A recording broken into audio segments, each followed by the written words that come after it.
Happy Monday, everybody. Welcome to Charts and Coffee for May 24.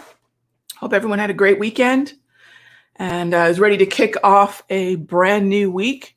So, one of the general really good habits that I have been, encouraging others and myself to remember to do every Sunday or Monday morning is make sure you take a really good look at the economic calendar. Take a look at what scheduled events. There'll be plenty of unscheduled events, sound bites, whomever, guests on financial media that'll move the market around. But be keenly aware of what the market already knows is coming and be aware that those are the things that are discounted into price. So another thing to remember is today, in terms of the volume and the attention on the market until noon, really 11:30, where we have the European close. Remember, there's a bank holiday in Switzerland, in Europe. Also in Canada. So we do have a little bit different participation. It's lighter, it's lower, it's less. So keep that in mind. We have Brainerd speaking at 9 a.m., which is now. So let's see what happens in the aftermath of that. And also, if you take a further look down the list, we've got Bostic speaking as well. So now Brainerd, later Bostic. And generally speaking, as of late, we see some weakness on those FOMC speaking events that are not Jerome Powell. And so keep that in mind.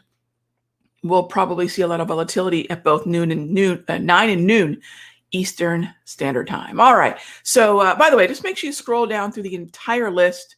You'll see there's quite a bit of FOMC speak. Not too terrible. And then we go into the G7 meetings on Friday.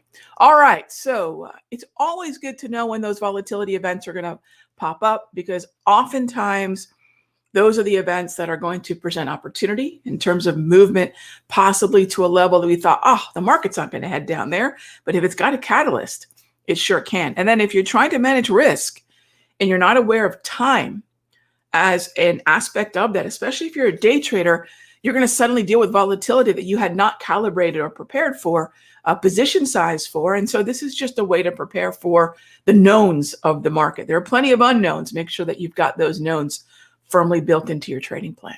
All right. So good morning. Good morning. Great to see everybody. Let's see. First question is, last week I mentioned stock exposure.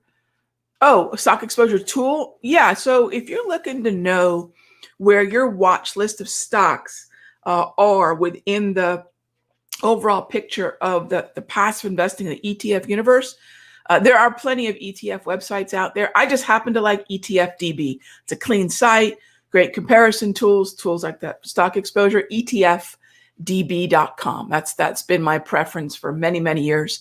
And I'm on that site regularly, daily. And I definitely recommend you guys check it out, especially if you do a lot of the sector to stock or index sector stock type research, type watch list building that I do in the Sector Secrets Mastery, those connective threads. I don't like trading stocks that are not in some way connected to the passive investing universe. I want to know why a stock is moving based on the tide, that boat, if you will, a stock, how it's behaving in light of the tide at the index or the sector level. All right, looking at Starbucks. So Starbucks is interesting. It's part of the XLY. It's a top 6 or 7 name. Speaking of sectors and the weighting and things that I have exposure to, I do have exposure to Starbucks. Starbucks has been really good to me overall, and I might be, I like to always mention when I might be susceptible to sort of trading a name that has been a little bit predictable and has been profitable, buying pullbacks throughout 2021, and Starbucks has been one of them. And so it's not only a fairly inexpensive stock to trade, but it's been, generally speaking, moving in a higher, upward trajectory. In some ways, better than the XLY that it's heavily weighted in, and certainly better in many ways in terms of consistency in the QQQ. You might say QQQ, what does it have to do with Starbucks? Starbucks is heavily weighted in the XLY. XLY is heavily weighted within the QQQ, within the NAS. So it stalled out a little bit, but I'll let it play out and see see how it goes. I know what my risk is. We know that the moment we make the trading plan. So I'll just play it out. Okay, so next up is Eric asks, what do I make of Cathie Wood's statement about deflation due to her expectation of a correction in price of commodities? Does it contradict the reflation trade narrative? I try to never, ever make comment on people who, look, that's her analysis. And clearly, who am I to basically say yes or no to her analysis? I think this is the best way to look at it. So, no, I don't agree, but here's the difference. I don't think she's wrong. She's brilliant. She's also playing a long game. Think about her time horizon, and then I'll tell you my time horizon. What does time horizon mean? It's not time frame. Time frame is a 1-minute chart, daily chart, hourly chart. Time horizon is what is the length of time that you expect your idea to play out? What length of time are you willing to sit through in order to get to that profitable target? And for me, time horizon also does equate some to how long I will let an individual trade try to gain traction before I cut it loose.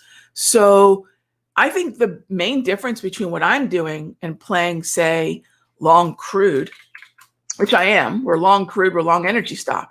So is this to say Cathie Wood is wrong? No, her time horizon, very likely based on other things that I've observed her say, is 5 years. I don't care where crude is in 5 years. I only care where crude's going to be the next 5 days to 5 weeks. So I don't think it's I don't think there's a contradiction to what I'm playing, what I have skin in the game and doing what she does. Clearly, she's doing it at a much higher scale. But I think it's a time horizon difference. I hope that makes sense. And as a general rule, and I mean this sort of respectfully, although it's not going to sound, I don't care what anybody else is doing. We can't. I promise you, Cathie Wood doesn't care a rip about whatever anybody else is doing either. And that's sort of where great traders eventually learn to live. And so it'd be sort of wrong and arrogant of me to say, well, she's wrong. She can be right and I can be right because we're embracing different time horizons, right? And I think most disagreements in terms of analysis and time and direction is a time horizon. How long are you expecting this to happen? Oh, 5 years. Oh, great. I'm a 5 day to 5 week kind of difference. I hope that makes sense. I think 90% of the arguments on FinTwit, arguing with strangers, my gosh, that's what social media has reduced us to doing. But, arguments on FinTwit, on financial Twitter, financial media could really be removed. Most of it could just completely be avoided if people just said, hey, look, this is my time horizon, right?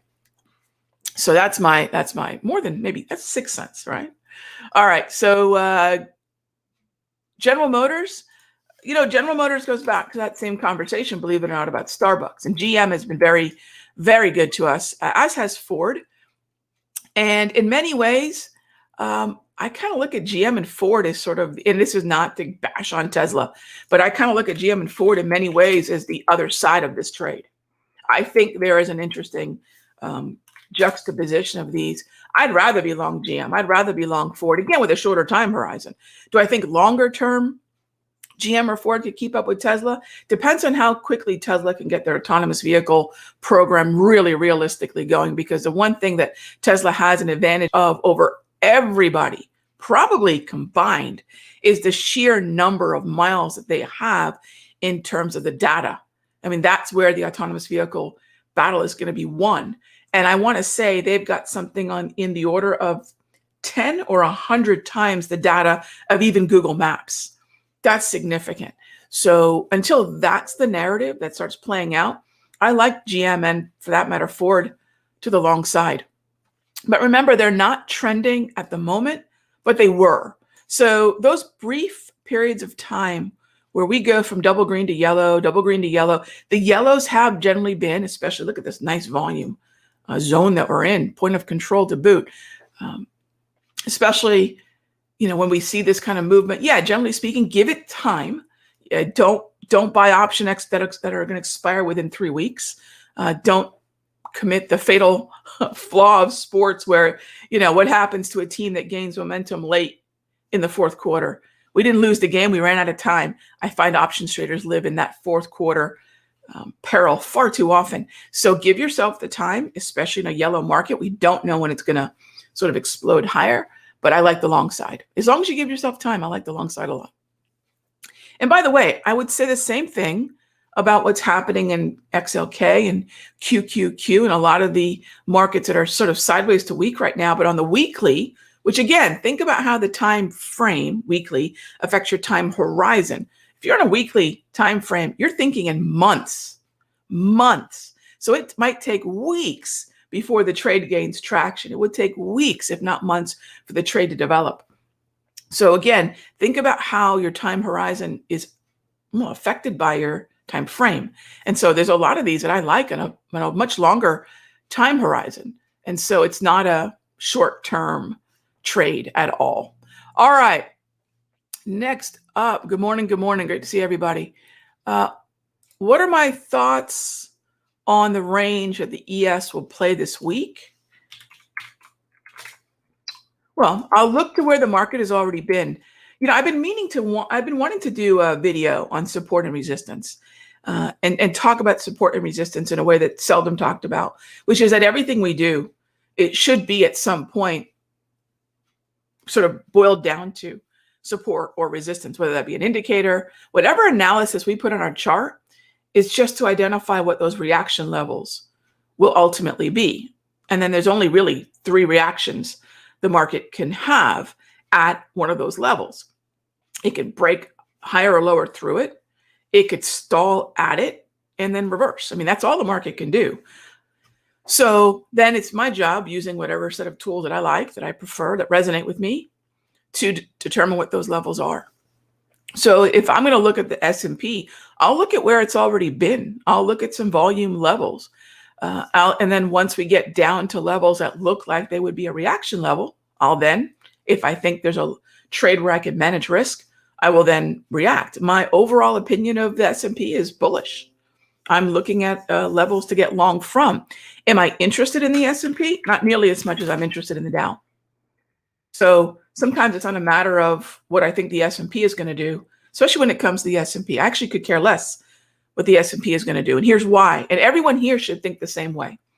The amount of attention that is inordinately given to the S&P is usually coming from the wrong place. Hear me out. Think about the weighting of the S&P. This goes back to that ETF DB conversation. The S&P is not the captain, never has been, and right now, based on its composition, cannot be the captain of its own ship. Why? Because it's heavily weighted and influenced by what happens in tech, and it's heavily weighted and influenced by what happens in the Dow. So as I like to remind the members in Simpler Futures, the S&P is either going to follow its crazy cousin, the NASDAQ, or it's going to follow its big brother, the Dow, and then it's our job to figure out which it's doing. And when you look at the weighting sector-wise, if the S&P is going to basically fight tech, it has to be because it's being tag teamed by financials and healthcare. So that's where the S&P can move more like the Dow, and it can move less like the NAS, but it depends on which sectors are leading the charge. So I never have a direct, or my opinion of the S&P is only going to happen intraday or end of day after I see what's happening in Dow and NAS, after I see what's happening in those sectors, and I can figure out who it's tracking with. So think about that, use that a little bit, and you're going to find that you're not going to be spending as much time looking at the S&P as possibly you were before. And then when you do, you'll have a much better read than just about everybody else, because now you're looking at what's really moving it. Okay. Great question. Next up, hey there, Alex. I'm looking at WFC for a long entry. What's not to like about banks? Right now, Alex, and I think you know this, I'm betting on the tide, not individual boats. So, if I were to, let's see here, do I not have my multi? So if I were to pull up the multi chart of the XLF, one of the first things you'd see, and one of the main reasons we are long, continue to buy on pullbacks, one of the reasons I love XLF is because in terms of, and I'm trying to bring up that multi-chart while I'm talking to you all. So one of the reasons I love looking at here we go, the multi is it allows me to differentiate between individual stocks that are heavily weighted within the ETF or the index for that matter. And let's bring this up. XLF. I spent this weekend updating my multis. Multi-chart means I've got the large narrative, the index or the sector in the upper left-hand corner.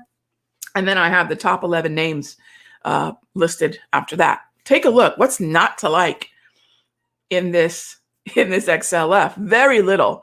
So my feeling is, well, I can choose an individual boat, or I can just grab them all. And I'm going to grab them all right now.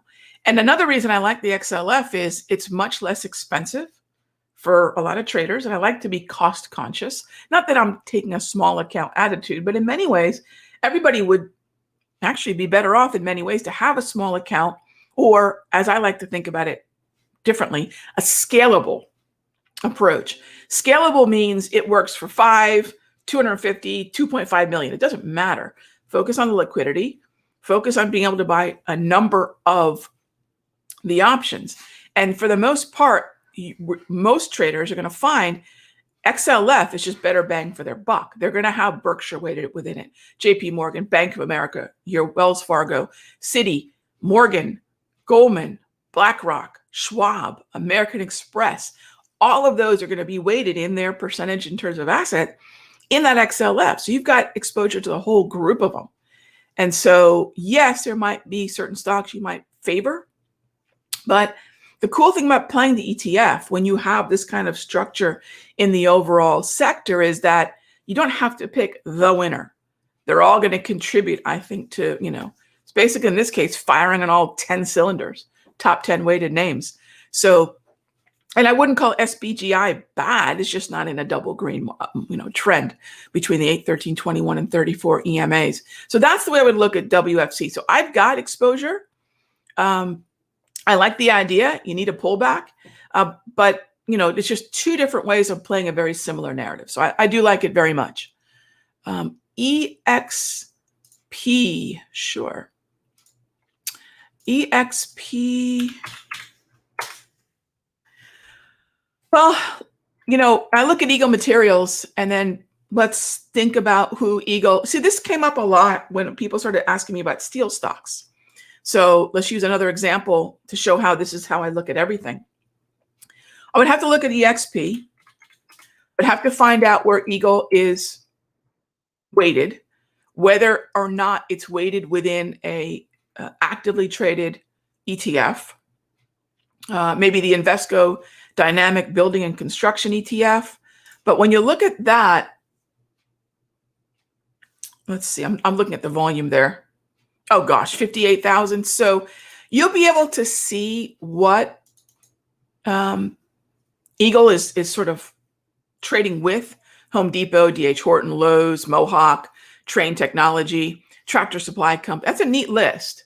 So what I would do is I would look at EXP in light of what is happening in those others and make sure that I'm dealing with the relative outperformer, because I may not be. And it's really our job to make sure that in terms of weighting, we know where our stocks are. We know what they're going to move with. And then we make sure that amongst the stocks that they're moving with, we're looking at a relative outperformer. So I'd have to do a little bit more digging on EXP. But in terms of the movement within PKB, which I wouldn't trade, I'd want to find a relative outperformer within this group. That's what I would say. And same thing. So why was I mentioning SLX? So this is your steel trust. A lot of traders have been asking about different names within SLX, but they're seldom the ones that have been relative outperformers. I get asked about X. I get asked about CLF. And yet neither one of those would be relative outperformers. So the danger is trading what everyone else is trading or talking about and not prioritizing those liquid relative outperformers. So the same conversation that we had in free videos last week and in the premium videos regarding SLX, same conversation I would have regarding this question about EXP. All right. So that being said, I am flat out of time. As always, thank you for the questions. And in terms of, in terms of what you're looking at today, make sure you start with that calendar. Make sure you look at where we are in terms of the anchored VWAPs. All of those tips can be found at countdowntrader.com. By the way, this is the day that I broadcast the morning session live. So if you want to catch the next 2 hours plus of my morning day trading and analysis in the futures room, just go back on over to the Simpler Trading YouTube channel, go find the next live stream, and I'll see you there in just a little bit.